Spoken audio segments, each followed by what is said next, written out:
Hey, Cup of Sales Joe. Welcome to another Cup Imposter Syndrome. You know, we all have unique gifts, and we discount them when we feel like an imposter. We feel like they're not really that much. Leads to a fixed mindset of worrying about what others think about us, instead of understanding that we are truly works in progress. The fact is, psychologically, anytime we try something new, we're an imposter. A baby learning to walk is an imposter.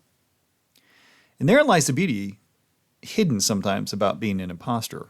It means that we both care and we're stretching ourselves outside of our comfort zone, attempting something we've never done before. I'm sorry that imposter carries such a negative connotation. Nobody wants to be caught trying to be something they're not. Maybe we need to come up with a new word for the positive side of imposter syndrome.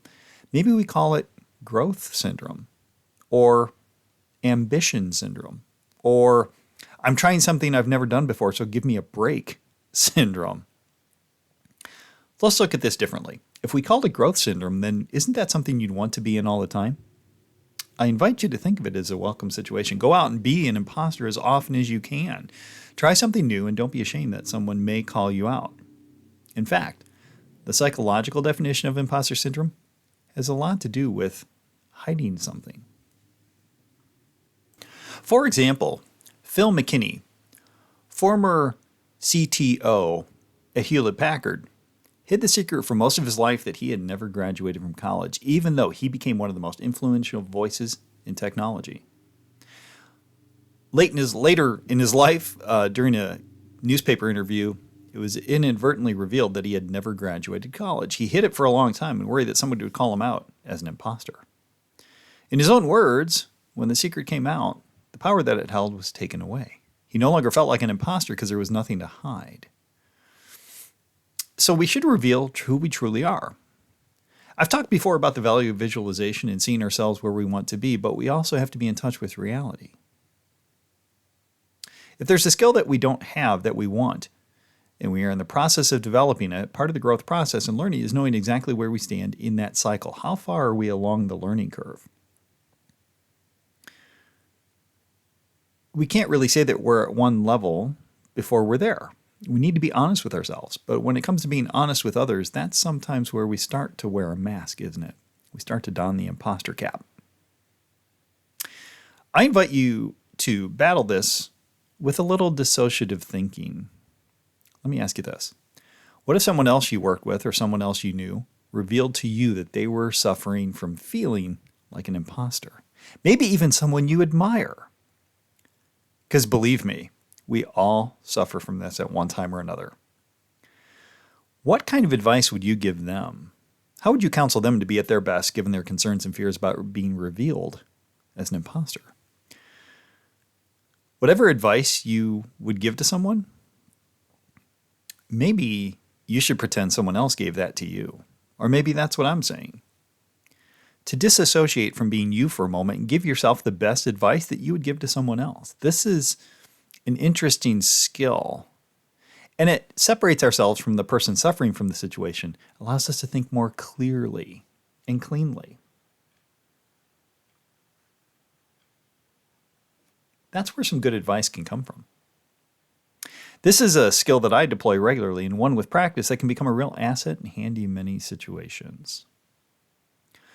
So as you think about feeling insecure, feeling like you're going to be revealed as an imposter, the truth is, if you're truly yourself and you understand you're a work in progress, you're simply growing.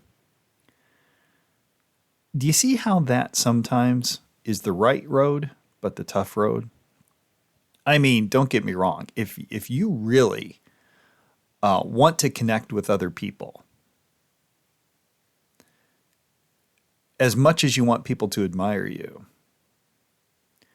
it's exhausting trying to keep up a facade. It's very difficult for people to connect with you when all you put forth is only the good stuff, only the success. Because as we've talked about before, when it comes to doubt and being a loser or learning from loss, those are steps in the key to success. Everybody does. It's kind of like social media. People like to put their best face forward on social media, and yet we all know, and one of the funniest things that I've ever heard is that, you know what? Everybody goes to the bathroom. Everybody farts, whether we admit it or not. And we keep this hidden. Does that mean we're an imposter? No. It just means that everyone has things that they would prefer not voiced in public, but the truth is we all do it. If you think about some of the most successful people in the world, guess what? They go to the bathroom too. They fart too. And that's actually comforting to me. Because while they may act like they never do, the truth is that's them being an imposter, because we all do. We all fail. We all have our doubts. And maybe, just maybe, if we can admit that, be more of ourselves, be more consciously ourselves in front of others, I think that takes away a lot of this imposter syndrome. In other words, it almost feels like we should have an Imposters Anonymous club, where you don't have to say your name or what you do, but you admit that you suffer from this once in a while, and that's okay. My name is Scott, and I'm an imposter. And then we would support each other in dealing with this, because the truth is, when we're an imposter, chances are we're trying to do something great, something different, something new. And I never want to discourage that. So if you ever suffer from imposter syndrome like I do, realize you're not alone.